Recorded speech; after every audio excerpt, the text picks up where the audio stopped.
10 de la mañana con 52 minutos. Ya está con nosotros Juan Luis Oyarzo Gálvez. Vamos a decir, no lo puedo decir economista, no, pero vamos a decir, a ver, analista, por decirlo de alguna manera. Bueno, soy economista, mi título es de economista también.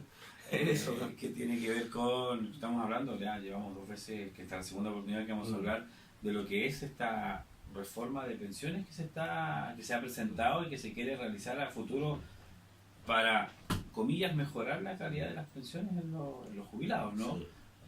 Que a 40 años van a poder mejorar. Sí. Nuevamente a nuestro programa. Oye, muchas gracias. Ya, para mí es un gusto venir siempre a conversar, a informar, a tener, por ejemplo, las nuevas novedades que han surgido desde el punto de vista económico a través de esta reforma y que en realidad, claro, marcan una mirada futura súper potente y que nosotros tenemos que estar también muy atentos sobre los cambios que significa, porque efectivamente, Daniel, sacando cuentas, alrededor del 2058, que se ve lejano, pero en realidad son alrededor de 38, 40 años más, nosotros vamos a apreciar cuál es el impacto de la reforma que ahora se está trabajando dentro del Congreso, que hace unos días atrás, 7, 8 días atrás, ingresó a la Cámara de Diputados para la discusión legislativa. De hecho, en este momento en Santiago se está realizando un seminario al respecto. Conversamos en unos minutos con la senadora Carolina Goy, que nos decía que iba a entrar justamente, cortábamos la entrevista porque tenía que ingresar ya al seminario que se iba a realizar, que es un tema que, a ver,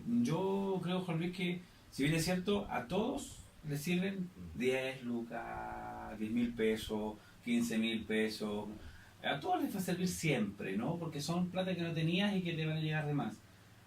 Pero, ¿a cuántos años? Ese tema. Ya conversamos la semana recién pasada contigo, a 9 años recién se va a ver que realmente estoy recibiendo un poco más de pensión. Sí. ¿Vale?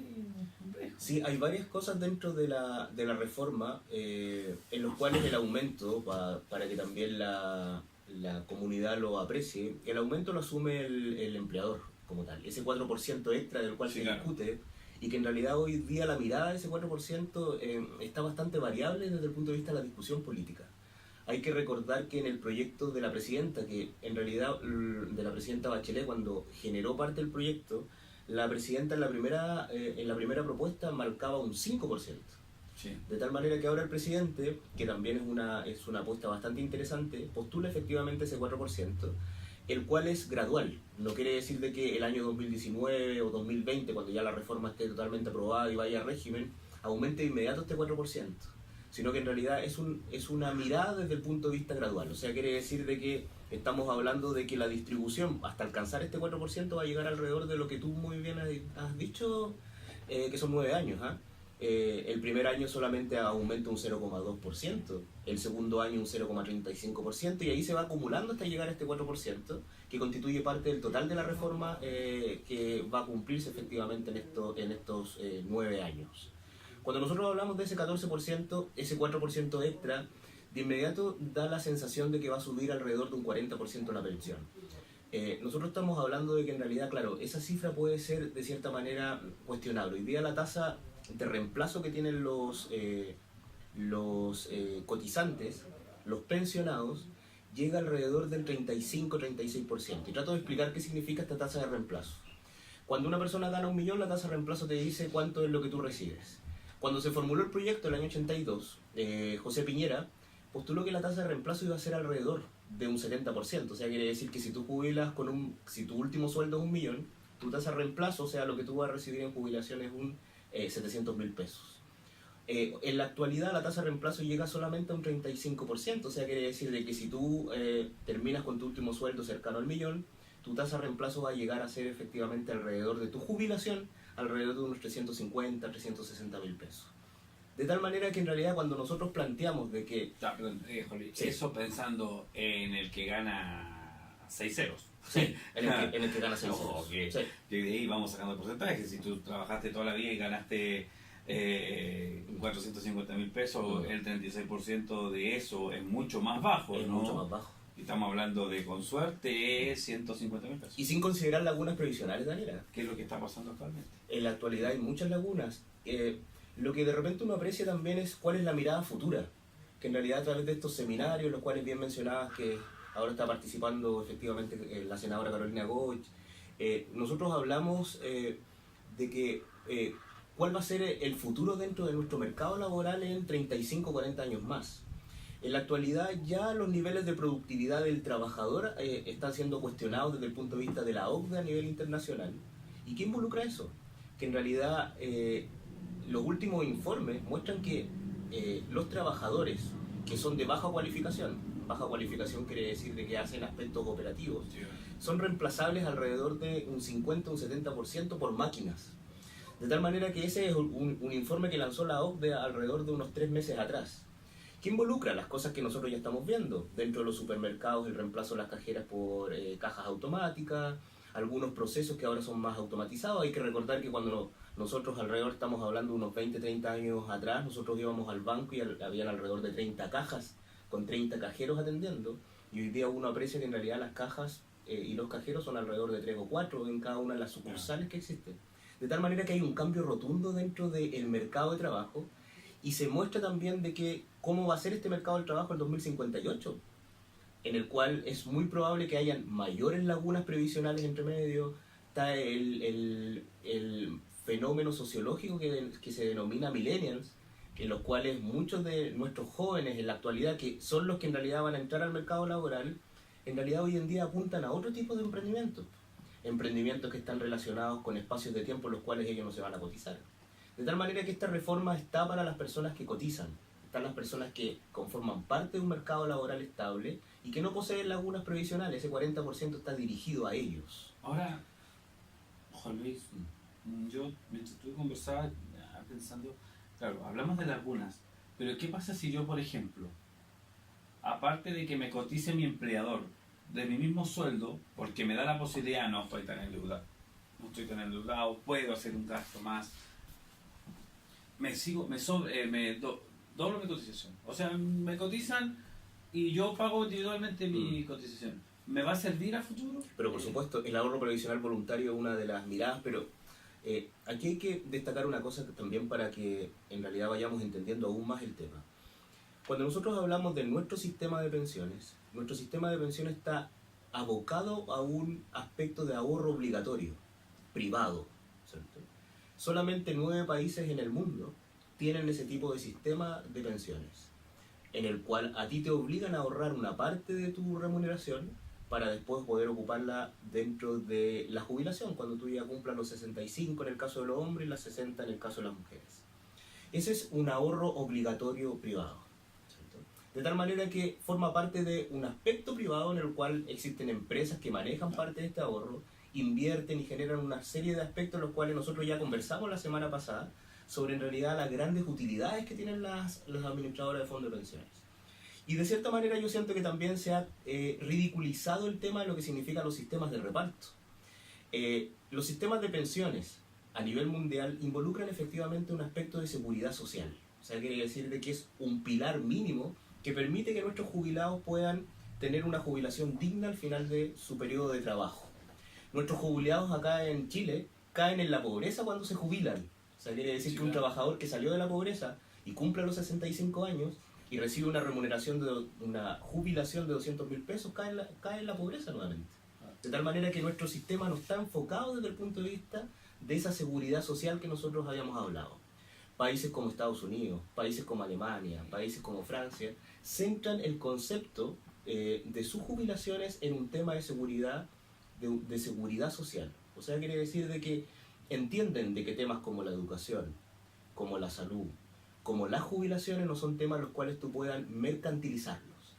De tal manera que, ¿qué es lo que ocurre, por ejemplo, en nuestro país? Al generar esta reforma se enfrasca en generar, por ejemplo, mayores atributos a la AFP. O sea, la AFP ahora va a tener mayores poder de negociación. Por eso yo hablaba desde un principio del ahorro privado obligatorio, en lo cual efectivamente ahora yo le voy a pasar más lucas a la AFP para que puedan, por ejemplo, efectivamente mejorar también sus utilidades. Y no generando incluso aspectos en los cuales ellos se sientan tal vez más relacionados con nosotros al momento de generar inversiones. Te explico eso, Daniel. Existe dentro del proyecto de ley una baja de la tasa de encaje, para que me entiendan también las familias de la casa qué significa una tasa de encaje. Una tasa de encaje en la actualidad está en el 1%. O sea, quiere decir de que el 1% de las utilidades que posee una AFP la destina a invertir dentro de los fondos de pensiones, dentro de los fondos bursátiles, perdón. Entonces, al igual que nosotros, que ocupan nuestro dinero para que sea invertido, ellos también generan, por ejemplo, como fondo espejo, y para asumir esa responsabilidad también de la seriedad de la inversión, también el 1% de su patrimonio en estos fondos de inversión. Entonces generan como una especie de fondo espejo. Ese monto va a bajar ahora un 0,5. O sea, quiere decir de que en realidad antes las FP estaban obligados a generar parte de su patrimonio de inversión, obligados, un 1%, ahora eso va a bajar un 0,5%. ¿Cuál es la idea del gobierno al bajar ese 0,5%? Es que las AFP también se vean algunas otras, más motivadas otras entidades para poder también entrar a este mercado. O sea, la visión que nosotros estamos viendo de la reforma es una visión totalmente mercantil. Es el concepto de un mercado muy distinto a otras visiones que tienen otros países en los cuales efectivamente el sistema de pensiones constituye efectivamente el pilar para poder cuidar a nuestros adultos mayores y por qué no decirlo también a nosotros, si nosotros en 20, 30 años más vamos a estar jubilados, tú y yo, Daniel. Sí, claro. Ahora, y vamos a estar en este sistema privado. Ahora, Juan Luis, yo creo que ahí es tiempo ya, y quizás era hace varios años atrás, yo estoy hablando de ni siquiera el gobierno anterior, sino que de un par de gobiernos atrás apenas se comenzó a trabajar y se empezó a ver que cada vez nuestros jubilados son más pobres. Así es. Porque esa es la verdad. Cada vez nuestros jubilados son más pobres. El promedio de las jubilaciones, Daniel, son 200.000 pesos. Porque suben las cosas. Sube el pan, sube la harina, sube el aceite, por decir algunas, ¿no? Nombrar algunos alimentos. La benzina, ni hablarlo. Pero las pensiones se mantienen. Entonces, cada vez tenemos más pobres que viven de peor manera. Entonces, ¿por qué no hace 12 años atrás haber pensado en que a esta fecha, ojo, mira lo que estoy diciendo, a esta fecha ya haber tenido un aumento de pensiones? ¿Se entiende? Si va a ser responsabilidad del empleador el 4%, que estamos hablando a 9 años plazo o más o menos, mínimo, se logre concretar, ¿por qué no un 2% por parte del Estado? ¿Por qué no? En realidad, los expertos... Pero ahora ya, no a 30 años más. De hecho, por ejemplo, parte de algunos parlamentarios mencionan, ¿cierto?, de que en realidad ojalá esta reforma de inmediato incluya un aumento de las pensiones del pilar básico solidario, o sea, que de inmediato suba alrededor del próximo año ese 10% que esperan y que no se admita esa gradualidad de 9 años para que una pensión básica, que es de 107.000 pesos, aumente un 10% en 10 años, sino que de inmediato el otro año también aumente ese 10%, para que en realidad podamos fortalecer parte de ese pilar solidario. Ahora el pilar solidario yo creo, Daniel, que van a surgir dos grandes discusiones. Primero, el pilar solidario, que es solamente un 0,2, o sea, hay que recordar que el total de la reforma es un 4% más ese 0,2, que todo lo asume, un 4,2, claro. Todo lo asume el empleador. Ese 0,2 es ese pilar solidario para mejorar las pensiones más bajas, ahora de forma también gradual. La gracia es que se formule efectivamente ahora de forma inmediata para el segundo año, para el próximo año. Y la otra gran discusión que va a existir es quién administra este 4%. Porque si le entregamos esa administración directamente a la AFP va a seguir con esta visión de mercado. Seguimos sin asumir una responsabilidad por parte del Estado sobre la importancia que tiene el Estado frente a estas temáticas que son tan importantes. Yo repetía, educación, salud, viviendas, ¿cierto? Pensiones, son aspectos fundamentales del desarrollo social de un Estado. De tal manera que países como Estados Unidos, que son totalmente capitalistas, países como Francia, totalmente capitalistas, entienden perfectamente eso y no hacen ingresar al mercado dentro de estos sistemas. De tal manera que nos encontramos con una mirada mercantil dentro de este proceso y con que en realidad seguimos efectivamente sacando al Estado de temas que son prioritarios y colocando, por ejemplo, al actor privado dentro de estas temáticas para ver si pueden en realidad generar efectivamente a través de sus rentabilidades y a través también de el dinero que pueden tener, el interés por llevar parte de estos temas, ¿cierto? Nadie dice que no tiene que existir colegios privados, nadie dice que no tiene que existir, por ejemplo, salud privada, pero sin embargo el pilar dentro de nuestra sociedad tiene que ser la seguridad social vislumbrada efectivamente por el Estado y por no lucro, ¿sabes? Que constituye efectivamente parte de las reformas que debería empezar a emprender el gobierno. Ahora, Juan Luis,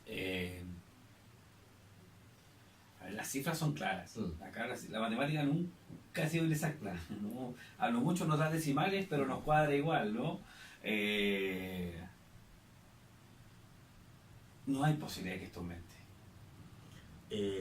¿Que aumente qué, Daniel? Que aumente la pensión considerablemente, que se diga, insisto, yo te reitero, ese 4% que es el caso del empleador, ¿por qué no el Estado, a años plazo, decir, ¿sabe qué? Vamos a aumentar en 10 años más a un 4% más nosotros como Estado, pero paulatinamente? Este primer año le vamos a dar un 1% más, el segundo año un 2%. Y que se genere, y que esos 10.000 se conviertan en 18.000 o en 22.000, y que se vaya notando un aumento. Para quienes estén comenzando, mira lo que estoy diciendo, para quienes estén comenzando en lo laboral, puedan jubilar con una pensión digna de poder mantener y mejorar la calidad de vida, quizás cuando ya son adultos mayores y lo único que quieren es descansar y vivir tranquilo. Claro. Yo estoy quizás diciendo una locura. No para nada. Pero para nada. Entonces yo no lo encuentro así porque, claro, uno nunca encuentra loco lo que dice, pero estamos hablando que a 30 años vamos a tener más viejos, con todo el respeto que me merecen, pero más pobres. En los cuales vamos a estar incluidos, Daniel. Claro, por eso. O sea, nuestras pensiones, en realidad, si nosotros tenemos, y si nosotros analizamos, por ejemplo, que en la actualidad nosotros ganamos, no sé, algunos de nosotros 500, 600 mil pesos, nuestras tasas de reemplazo van a ser igual de 36, 40%, o sea, quiere decir que vamos a sacar alrededor de 250 y menos, ¿ah? Estamos hablando de 220 mil pesos de jubilación. El sistema de la AFP fue efectivamente ya es un fracaso. Este sistema, el cual fue implementado, ¿cierto?, el año 80, 81 ya en régimen, constituye efectivamente parte de un elemento que falló y que se le entregó a parte del mercado por una visión económica política. O sea, el momento en el cual nosotros analizamos el 80, 81, había una visión efectivamente de generar todo a través de un proceso de mercado. Y en ese proceso se generó la AFP, en un mercado totalmente distinto, Daniel. O sea, solamente con un 30% de las mujeres participando dentro del mercado laboral. Hoy día alrededor del 49% de las mujeres participan en el mercado laboral, con esperanza de vida de 71 años. Hoy día la esperanza de vida son 81 años. De tal manera que hay un cambio rotundo, Daniel, dentro de nuestro mercado. Yo no sé si los que sacan los cálculos de la FP habrán estudiado medicina, ¿eh? Porque la verdad que me digan, no, usted va a jubilar con tanto porque esto es lo que le alcanza de aquí a tantos años. El otro día leíamos una demanda que había contra una FP de un abuelo de 92 años que los demanda porque se quedó sin plata de pensión. Claro. Porque ya sobrepasó los años que le había dado la FP. Claro, Entonces, y ahí surge el pilar básico solidario, que estamos hablando de esos 107 mil pesos. Y si tú cumples dentro de esos 7 mil pesos, por ejemplo, formas parte del 60% más vulnerable, tienes algunos requisitos extra, recién puedes adquirir parte de esa pensión. De tal manera que tal vez pueden existir jubilados que efectivamente su pensión sea 50, 60 mil pesos, producto que no están a través de su patrimonio, no figuran dentro de ese 60% más vulnerable. bueno, oiga, nos reencontramos la próxima No, toda la semana vamos a... Me parece. Va cambiando este tema. Va cambiando parte del tema. Sí, yo quería mencionarte, sí, Daniel. yo también quiero sumarme a eso y decir, porque ya lo dijimos el otro día, lamentable fue la actitud de el subsecretario Castillo, ¿no? Luis Castillo, que estuvo subsecretario de redes asistenciales del Ministerio de Salud, ante esta mirada que para lo que pasa con Javier. Javier necesita 120 millones de pesos para sanarse. Esa es la 120 millones de pesos. Yo creo, Daniel, tú tienes hijos, yo también tengo hijos. Es terrible, debe ser terrible lo que está pasando esa mamá. Yo creo que debe ser terrible. El 28 de noviembre creo que tiene que llevar a Javier a Boston a generar esa operación. Y eso es lo que nosotros estábamos hablando, Daniel, de que en realidad lo que sucede es que nosotros también hemos privatizado parte de aspectos que son fundamentales dentro de nuestra esencia de país. Hemos privatizado, por ejemplo, aspectos como la salud. Y al privatizar la salud quiere decir de que en realidad cuando generamos, por ejemplo, aspectos como las farmacias hay medicamentos que no le interesa traer porque no son rentables. Y lo mismo ocurre, por ejemplo, en este caso con Javier, así que pucha, yo le pido a la comunidad de que en realidad apoyemos a Javier. Las cuentas del Banco Estado figuran dentro de las páginas web, solamente tienen que colocar hashtag todos con Javier, y ojalá en realidad la mamá pueda, por ejemplo, este 28 de noviembre tener la tranquilidad de llevar a su hijo para que pueda ser sometido. Me imagino la pesadilla que debe estar pasando, y más aún que un subsecretario no sea capaz, por ejemplo, de recibirla. Es solamente recibirla y Eso no le pedía escucharla. recibirlo, ojo, Exacto. no le iba a pedir plata. No le iba a pedir A él plata. no, por lo menos. No, no. Es que ese es el tema, Sí. uno lo dice en forma irónica, pero es verdad. Así que gracias, Daniel, por este espacio para poder pedir a la comunidad de que en realidad estemos con Javier, y ojalá pueda la mamá y la familia en total. La abuela estaba pensando en vender su casa. O sea, en ese aspecto nosotros no estamos. Pero O ¿qué es sea, lo que ocurre? se Sí. quedan sin nada. Exactamente. Y nosotros hablando de que en 30 años más con suerte vamos a tener 150.000 pesos de pensión. Sí. Una gran conversación, Daniela. Exactamente. Se agradece. Gracias, Juan Luis. La próxima semana, en algún día de la semana, porque usted como es profesor también hay que ver Sí. tiempo y espacio, pero siempre vamos a brindar aunque sea 15 minutos, 20 minutos para conversar de esta reforma de pensiones que es muy importante. Tenemos conversaciones pendientes también con autoridades del gobierno respecto a este tema para que expliquen también desde la otra mirada. Porque, ¿por qué no un día? Hacernos todo un conjunto. Pero por para supuesto, conversar. yo totalmente dispuesto. Tema musical, gracias Juan Luis, tema musical, y estamos conversando de salud primaria con los próximos invitados.